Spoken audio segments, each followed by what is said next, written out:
अस्सलाम वालेकुम। 9th class, chapter number 1, the saviours of Mankind, paragraph number 4। इसकी आज हम ट्रांसलेशन कर रहे हैं। वैन हज़रत मोहम्मद सल्लल्लाहु अलैहि वसल्लम वाज 38 years of age, जब आप पैगम्बर इस्लाम सल्लल्लाहु अलैहि वसल्लम 38 साल के हुए, he spent most of his time in solitude and meditation, तो आप अपना बहुत सा वक्त तन्हाई में और मुराक़बे में गुजारते। सॉलिट्यूड इसका मतलब तन्हाई, मेडिटेशन इसका मतलब है मुराक़बा।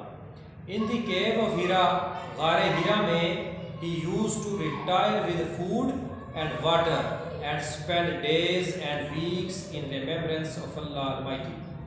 आप सल्लल्लाहु अलैहि वसल्लम अपने खाने पीने का सामान लेकर गारे हीरा में गोशा नशीन हो जाया करते और कई कई दिन या हफ्ते याद इलाही में बसर करते थे।